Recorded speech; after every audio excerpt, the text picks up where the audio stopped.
नमस्कार साथियों। अनेक साथी पूछते हैं कि जो रेडियो स्टेशंस हैं, मान लीजिए शॉर्ट वेव रेडियो स्टेशंस हैं, उनको कैसे पता चलता है कि कितने लोग उनको सुन रहे हैं। इस विषय पर एक अलग से वीडियो आ जाएगा, किंतु आज का जो ये वीडियो है वो भी इस विषय को कवर करता है। और मैं आपको बता दूं, आज का जो वीडियो है वो अनेक दूसरे ऐसे वीडियो की तरह इस चैनल पर जो आए हैं, एक अंतर्राष्ट्रीय स्तर का वीडियो है जो भारत ही नहीं अपितु दक्षिण एशिया की तरफ से शॉर्टवेव लिसनिंग पर बनाया जा रहा है। जब आप शॉर्टवेव स्टेशन सुन रहे होते हैं, जैसे बीबीसी को सुन रहे होते हैं, तो आप उन्हें बता सकते हैं कि उनका प्रसारण कैसा आ रहा है, और इसके बदले में वो भी आपको कुछ टोकन के रूप में, पुरस्कार के रूप में कुछ भेजेंगे। ये सारा उतना सरल विषय नहीं है। आप किस फॉर्मेट में लिखकर भेजेंगे और आपको बदले में वहाँ से क्या आएगा, इस सब को बड़ी ही सरलता से समझाते हुए हमारे सामने आज का वीडियो लेकर आ रहे हैं इसी चैनल के एक बहुत ही रिस्पेक्टेड व्यूअर डॉक्टर हर्षित जोशी जी। और साथियों, जैसा कि मैं हमेशा कहता हूँ कि ये चैनल मेरा स्वयं का अकेले का नहीं है, आप सबका भी है।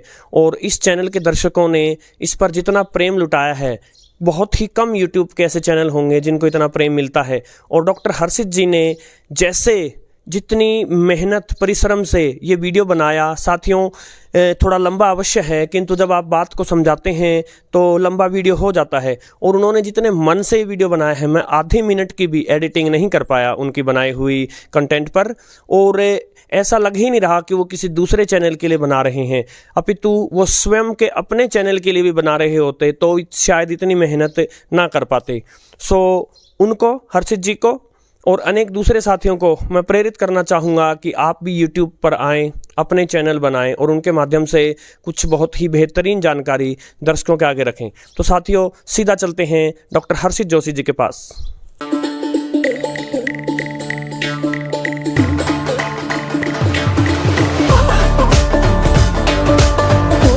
पिछले एक वर्ष में प्रविंदर जी के ऑफिशियल यूट्यूब चैनल के माध्यम से आपने रेडियो एवं शॉर्टवेव से संबंधित अनेक एक से बढ़कर एक प्रस्तुतियां देखी। इन प्रस्तुतियों का सिलसिला आगे चल करके एक प्लेलिस्ट के रूप में धारण हो जाएगा, यह किसी ने नहीं सोचा था। और इसी सिलसिले को आज बढ़ाते हुए मैं डॉक्टर हर्षित जोशी आप सभी के समक्ष प्रस्तुत हूं शॉर्टवेव स्टेशन रिसेप्शन रिपोर्ट एवं क्यूएसएल कार्ड से संबंधित एक वीडियो लेकर के। शॉर्टवेव रिसेप्शन रिपोर्ट, जिसे हम आम भाषा में रिसेप्शन रिपोर्ट या SWL रिपोर्ट भी बोलते हैं, ब्रॉडकास्टिंग स्टेशन और शॉर्टवेव रेडियो श्रोताओं के बीच में किया गया औपचारिक पत्राचार का एक माध्यम है। यह सुनने में जितना तकनीकी लगता है उतना है नहीं। रिसेप्शन रिपोर्ट्स के जरिए ब्रॉडकास्टिंग स्टेशनों को दिनांक, समय, frequency, signal strength, location, reception की गुणवत्ता एवं अतिरिक्त जानकारियां साझा करी जाती हैं। इन रिसेप्शन रिपोर्ट्स को बनाने में कोई सख्त नियमावली या परिभाषित प्रारूप नहीं है, लेकिन अगर इसे एक चरणबद्ध तरीके से निष्पादित करी जाए या एग्जीक्यूट करा जाए तो ये और भी अधिक प्रामाणिक बन जाती है। आइए स्टेशन रिसेप्शन रिपोर्ट को और इन डेप्थ में समझते हैं। इससे पहले मैंने आपको ब्रीफिंग के दौरान स्टेशन रिसेप्शन रिपोर्ट का एक छोटा सा इंट्रो, एक छोटी सी झलकी दिखाई थी। अब उसको हम और इन डिटेल समझेंगे। मैं आपको बताना चाहूंगा, यह सेगमेंट इस पूरी वीडियो का हार्ट एंड सोल है। इसमें आपको बहुत सारी इंसाइट्स जानने के लिए मिलेगी। एक station reception report shortwave radio श्रोता और ब्रॉडकास्टिंग स्टेशन के बीच में किया गया संवाद है। अब आपके मन में ये बहुत से सवाल उठ रहे होंगे कि हमें ये औपचारिक संवाद या फॉर्मल कॉन्वर्सेशन क्यों करना है, इसका उद्देश्य क्या है, इसे करने से क्या होगा, इसे करने के बाद क्या होगा। मैं आपको बताना चाहूंगा, जब भी आप शॉर्टवेव ब्रॉडकास्टिंग स्टेशन को एक स्टेशन रिसेप्शन रिपोर्ट भेजते हैं, आप उन्हें उनके ट्रांसमिशन से परिचय करवाते हैं। एक ट्रांसमिशन की गुणवत्ता एक ब्रॉडकास्टिंग स्टेशन के लिए बहुत ज़्यादा मायने रखती है, और आपके द्वारा दिया गया स्टेशन रिसेप्शन रिपोर्ट उन्हें और भी ज़्यादा इंप्रूवमेंट्स करने में आगे मदद करता है। लेकिन आप इस बात का भी ध्यान रखिएगा कि आपकी मेहनत ज़ाया नहीं जाएगी। ब्रॉडकास्टिंग स्टेशन एक रिसेप्शन रिपोर्ट प्राप्त करने के बदले आपको एक क्यूएसएल कार्ड भेजते हैं, एक एप्रिसिएशन के तौर पर आपके एफर्ट्स के लिए। ये क्यूएसएल कार्ड क्या होता है, ये मैं अब आपको समझाता हूँ। देखिए, क्यूएसएल एक क्यू कोड है। Q code generally 3 lettered code होता है, जिसको हम आमतौर पर रेडियो टेलीग्राफी में यूज करते हैं। अब चूंकि रेडियो टेलीग्राफी का जमाना जा चुका है और रेडियो टेलीग्राफ्स अब बहुत कम देखने को मिलते हैं, रेयर ऑफ द रेयरेस्ट पूरी दुनिया में, क्यू कोड्स अब मोस्टली मोर्स कोड ट्रांसमिशन और हैम रेडियो के वॉइस ट्रांसमिशन में ज़्यादा यूज़ होता है। शॉर्टवेव लिसनिंग में QSL का मतलब होता है आई एक्नॉलेज और आई वेरीफाई योर रिपोर्ट। और QSL कार्ड जब आपको प्राप्त होता है उसमें आपकी रिसेप्शन रिपोर्ट का वेरिफिकेशन होता है। मुख्यतः QSL कार्ड दो तरह के होते हैं, सॉफ्ट कॉपी और hard copy. Soft copy QSL cards आपको प्रायः ईमेल के माध्यम से या ब्रॉडकास्टिंग स्टेशन की अधिकृत वेबसाइट के माध्यम से मिल जाते हैं। लेकिन एक हार्ड कॉपी QSL कार्ड आपको पोस्ट या डाक के माध्यम से भेजा जाता है। QSL कार्ड्स की छोटी सी झलक आपको वीडियो के अंत में मिलेगी। अब आइए स्टेशन रिसेप्शन के फॉर्मेट को ब्रेक डाउन करते हैं। फॉर्मल लेटर की सबसे पहली शुरुआत होती है डेजिग्नेशन के साथ। आप कंसर्न्ड अथॉरिटीज को डेजिग्नेट करेंगे। वो कंसर्न्ड अथॉरिटीज कोई भी हो सकती है। वो स्पेक्ट्रम मैनेजर भी हो सकते हैं, वो रिसर्च एंड रिसीविंग सर्विस के सीनियर इंजीनियर भी हो सकते हैं, वो ऑडियंस रिसर्च के डायरेक्टर भी हो सकते हैं या जनरल इंजीनियरिंग डेप्यूटी डायरेक्टर भी हो सकते हैं इत्यादि। अगर आपको कंसर्न्ड अथॉरिटीज के बारे में बिल्कुल भी नहीं पता तो आप इस सेक्शन को एलिमिनेट कर दीजिएगा, हटा दीजिएगा। आप सीधे डालिएगा ब्रॉडकास्टिंग स्टेशन का नाम और आगे बढ़ जाइएगा। सैल्यूटेशन में आप रिस्पेक्टेड या डियर भी लिख सकते हैं, ऑप्शनल है। आगे बढ़ते हुए हम अपने रिसेप्शन रिपोर्ट की बॉडी को ड्राफ्ट करेंगे। शुरू करेंगे आई, उसके बाद आएगा आपका नाम, फ्रॉम, आपके देश का नाम, would like to share my shortwave station reception report. Station reception report का खुद का एक फॉर्मेट होता है। अब वो समझने का प्रयास करते हैं। सबसे पहले डेट मेंशन करी जाती है, डे, मंथ और ईयर के फॉर्मेट पे। टाइम बहुत ज़्यादा क्रूशियल है। यहाँ पे मैंने दो जोन्स मेंशन करे हुए हैं, यूटीसी और आईएसटी। अब इनके बारे में मैं आपको समझाता हूँ। देखिए, पूरी दुनिया में जितने भी शॉर्टवेव ट्रांसमिशंस होते हैं उनकी टाइमिंग्स हमेशा यूटीसी, यूनिवर्सल कोऑर्डिनेटेड टाइम पर मेंशन करी जाती है। इससे पहले आपने कम्युनिटी सेक्शन के अंदर और पिछले कुछ वीडियोस में आपको जितने भी टाइमिंग्स मेंशन कराए गए थे शॉर्टवेव ब्रॉडकास्ट को सुनने के लिए, वो भारतीय समय अनुसार थे, इंडियन स्टैंडर्ड टाइम बेस्ड। एक एग्जाम्पल लेते हैं। मान लीजिए रात्रि 9 बजे से लेकर के 9:20 तक NHK वर्ल्ड जापान की हिंदी प्रसारण सेवा हमें सुनने को मिलती है। इस IST बेस्ड टाइमिंग को अगर मुझे UTC में कन्वर्ट करना है तो मैं इसमें से 5.5 घंटे घटा लूंगा। 5.5 घंटे इसलिए क्योंकि UTC से IST के बीच का जो फासला है वो 5 घंटे 30 मिनट आगे है। तो NHK वर्ल्ड जापान की हिंदी प्रसारण सेवा की टाइमिंग्स को जब हम UTC में कन्वर्ट करेंगे तो वह निकल करके आएगा दोपहर के 3:30 से लेकर के 3:50 तक। स्टेशन नेम के अंदर आप स्टेशन का नाम, फ्रीक्वेंसी के अंदर आप फ्रीक्वेंसी की संख्या और किलोहर्ट्ज, बैंड के अंदर आप बैंड की संख्या, मीटर और शॉर्टवेव, माई लोकेशन पर आपकी प्रेजेंट लोकेशन जहां से आपने ट्रांसमिशन को ट्यून किया है वह मेंशन करेंगे। सिंपो क्या होता है हम इसको आगे देखेंगे। टारगेट एरिया के अंदर आप ब्रॉडकास्टिंग स्टेशन की प्रसारण सेवा को जिस डायरेक्शन में टारगेट किया गया है उस जगह का नाम मेंशन करेंगे। ट्रांसमीटर के अंदर आप ट्रांसमीटर की लोकेशन का नाम मेंशन करेंगे।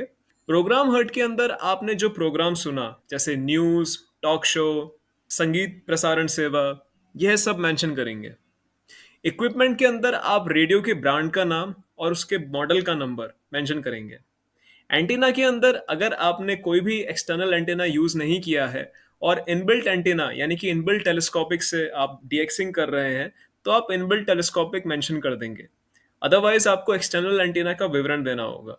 उसके बाद आप अपनी रिसेप्शन रिपोर्ट की समाप्ति की ओर बढ़ेंगे। आप ब्रॉडकास्टिंग स्टेशन को उनकी कंसिस्टेंट सर्विस के लिए उनको धन्यवाद करेंगे और उनसे बदले में अपने एफर्ट के लिए QSL card as a token of appreciation expect करेंगे। काइंड रिगार्ड्स के साथ आप आखिर में अपना नाम, अपना पूरा रेसिडेंशियल एड्रेस या अपने घर का पता, अपने देश के नाम के साथ अपने पोस्टल कोड को मेंशन करते हुए अपनी कांटेक्ट डिटेल्स या तो डाल सकते हैं या एलिमिनेट कर सकते हैं। अभी तक मुझे जितने भी QSL कार्ड्स डाक के माध्यम से प्राप्त हुए हैं उनमें मेरे contact details, phone numbers mention नहीं थे।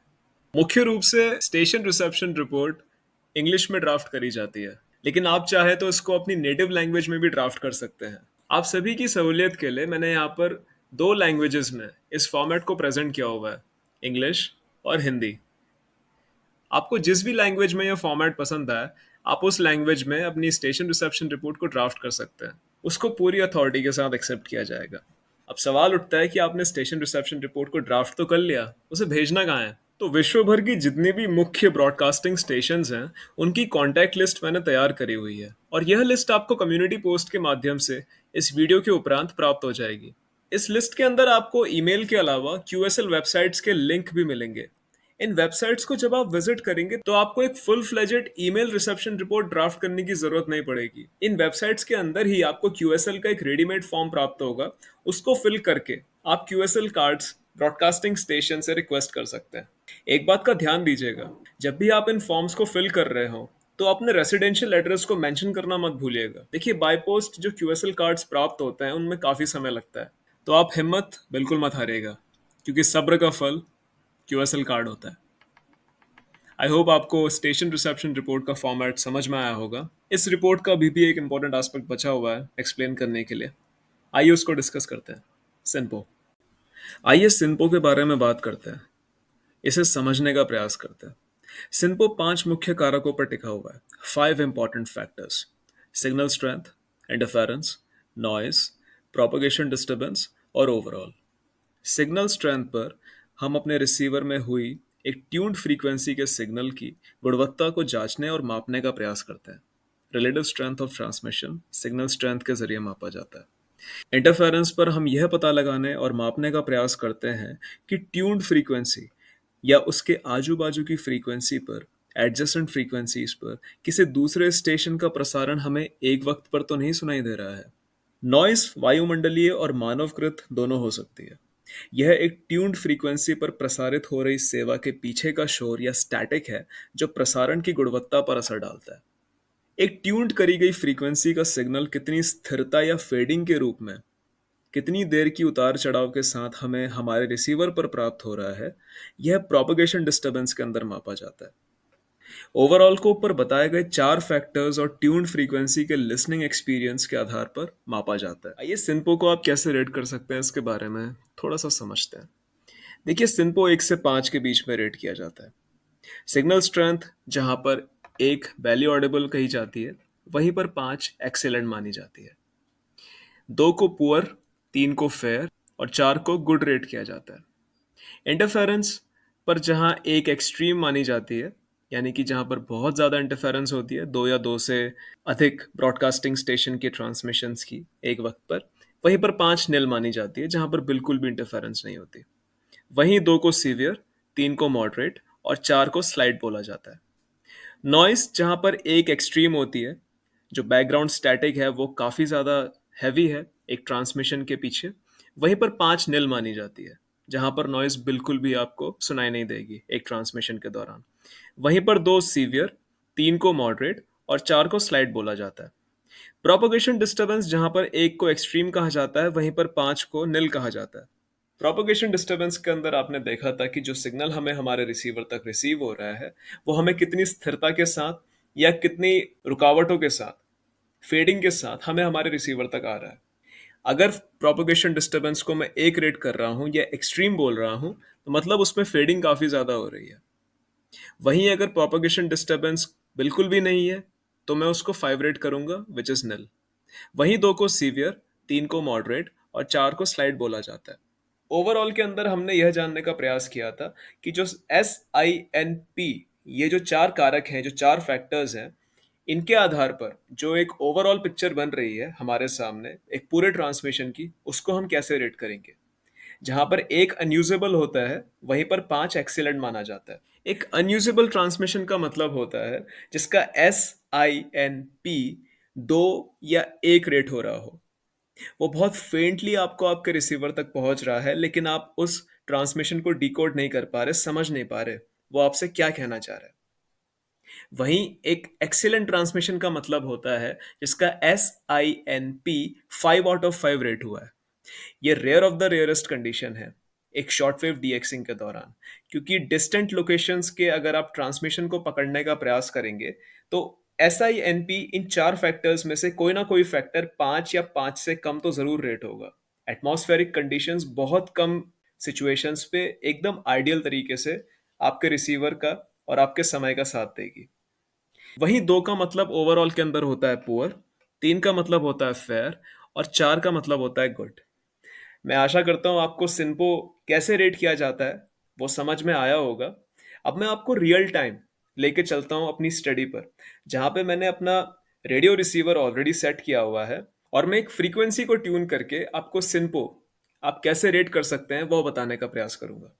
तो अब तक आपने स्टेशन रिसेप्शन रिपोर्ट का फॉर्मेट, उसकी ड्राफ्टिंग और उसके एग्जीक्यूशन के बारे में जाना। अब मैं आपको एक रियल टाइम एग्जांपल दिखाता हूँ। जब आप खुद से एक स्टेशन रिसेप्शन रिपोर्ट को तैयार करेंगे, वो कुछ ऐसी दिखेगी, एक फाइनल प्रोडक्ट। यहाँ पर मैंने 26 मार्च 2024 को रेडियो रोमानिया इंटरनेशनल से ईमेल के जरिए एक स्टेशन रिसेप्शन रिपोर्ट शेयर करी और उस स्टेशन रिसेप्शन रिपोर्ट की सारी डिटेल्स मैंने यहाँ पर मेंशन कर दी। अब चूंकि A24 लागू हो चुका है 31 मार्च 2024 से, अब A24 क्या है वो मैं आपको जरा सी देर में आगे बताऊंगा। फ्रीक्वेंसी चेंज हो चुकी है। QTH, यहाँ पर हमें एक और क्यू कोड देखने को मिल रहा है और QTH का मतलब होता है माई लोकेशन। और यह लोकेशन जो मैंने लिखी हुई है, यह made in head locator system के हिसाब से मेरी प्रेजेंट लोकेशन को दर्शाती है। और यहाँ पर मैंने रेडियो रोमानिया इंटरनेशनल को उनकी कंसिस्टेंट सर्विस के लिए थैंक यू बोला। मैंने अपने ईमेल को समाप्त करते हुए रेडियो रोमानिया इंटरनेशनल की तरफ से इस पूरे एफर्ट के लिए QSL कार्ड, एक टोकन ऑफ एप्रिसिएशन के तौर पर एक्सपेक्ट किया। और साथ ही साथ इस ईमेल के अंदर इस ट्रांसमिशन की 3 रिकॉर्डिंग फाइल्स मैंने अटैच कर दी। अपनी ईमेल को मैंने समाप्त किया, लास्ट में अपना नाम, अपना रेसिडेंशियल एड्रेस जो इस वक्त मैंने हाइड किया हुआ है और अपनी लोकेशन, कॉन्टैक्ट नंबर मैंने शेयर कर दिया। 31 मार्च 2024 को रेडियो रोमानिया इंटरनेशनल की इंग्लिश प्रसारण सेवा के डिपार्टमेंट से मुझे एक मेल प्राप्त होता है जिसमें उन्होंने मेरी रिसेप्शन रिपोर्ट को एक्नॉलेज किया और साथ के साथ QSL कार्ड भेजने की भी बात बोली। उसी दरमियान उन्होंने एक बहुत इंपॉर्टेंट बात लिखी कि मुझे 2024 की समर फ्रीक्वेंसीज को एक बार ही चेक कर लेना चाहिए उनकी वेबसाइट पर जाकर के। A24 के बारे में अब मैं आपको थोड़ी सी ब्रीफिंग दे देता हूँ।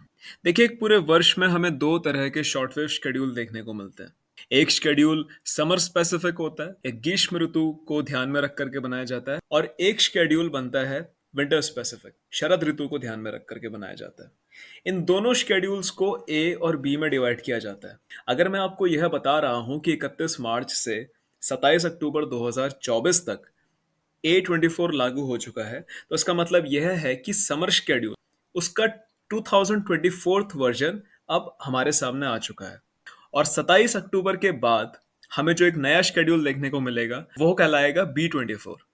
तो यह बहुत ज़्यादा ज़रूरी है कि हमें समय समय पर अपडेशंस करते रहने चाहिए अपनी शॉर्टवेव लिसनिंग के अंदर भी। इसके पहले आपने इस चैनल के कम्युनिटी पोस्ट के माध्यम से और पिछली कुछ वीडियोस के माध्यम से भारतीय समय अनुसार इंडियन स्टैंडर्ड टाइम के बेसिस पर शॉर्टवेव बैंड के 3 समय सारणियों को आपने हृदय से एक्सेप्ट किया। आप सभी को मैं यह बताना चाहूंगा कि इस वीडियो के साथ ही आने वाली कम्युनिटी पोस्ट्स में Indian standard time based shortwave schedule part 1 का अपडेटेड वर्जन A24 के बेसिस पर आप सभी को प्राप्त हो जाएगा। और मुझे पूर्ण उम्मीद है कि आप सभी नई फ्रीक्वेंसीज को ट्यून करके शॉर्टवेव लिसनिंग को ऐसे ही जारी रखेंगे। Great. Can you tell me why they migrate? Yeah, so animals migrate for all types of reasons. So some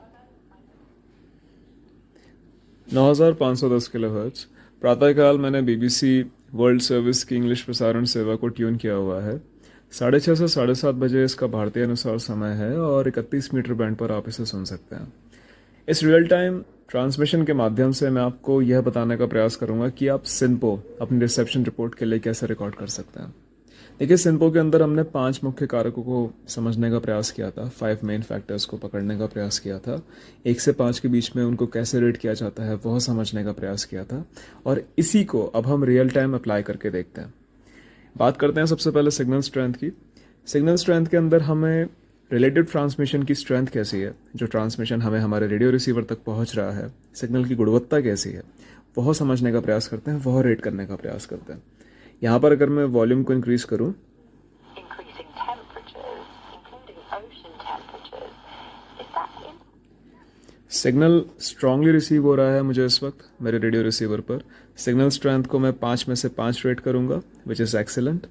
interference के अंदर हम ये जानने का प्रयास करते हैं कि जो फ्रीक्वेंसी हमने ट्यून करी हुई है उस फ्रीक्वेंसी पर या उसके आजू बाजू की एडजेसेंट फ्रीक्वेंसीज पर किसी दूसरे रेडियो स्टेशन के माध्यम से प्रसारण सेवा तो हमें नहीं सुनाई दे रही है। यहाँ पर इंटरफेरेंस मुझे बिल्कुल भी सुनाई नहीं दी। इंटरफेरेंस को भी मैं 5 में से 5 रेट करूँगा, विच इज़ निल। नॉइस की बात कर लेते हैं। नॉइस के अंदर हमने यह जानने का प्रयास किया था कि जो मानवीयकृत या मैन मेड नॉइज़ है या जो वायुमंडलीय एटमॉस्फेरिक नॉइज़ है वह एक ट्रांसमिशन, एक ऑनगोइंग ट्रांसमिशन पर कितना प्रभाव डाल सकती है। 1 से 5 के बीच में रेटिंग करी जाती है नॉइज़ की भी। सीवियर से मॉडरेट के बीच में नॉइज़ का पैमाना इस वक्त लाई कर रहा है। मैं नॉइज़ को 3 रेट करूँगा 5 में से, विच इज़ मॉडरेट। बात करते हैं प्रोपगेशन डिस्टर्बेंस की।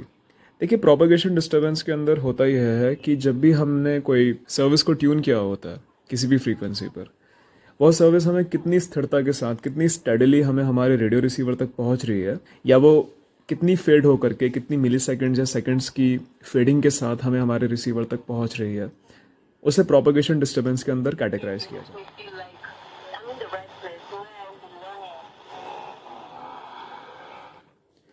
यहाँ पर प्रोपगेशन डिस्टर्बेंस मुझे स्लाइटली ऑब्जर्व हो रहा है इस ट्रांसमिशन के अंदर। मैं प्रोपगेशन डिस्टर्बेंस को 4 आउट ऑफ 5 रेट करूँगा, विच इज़ स्लाइट।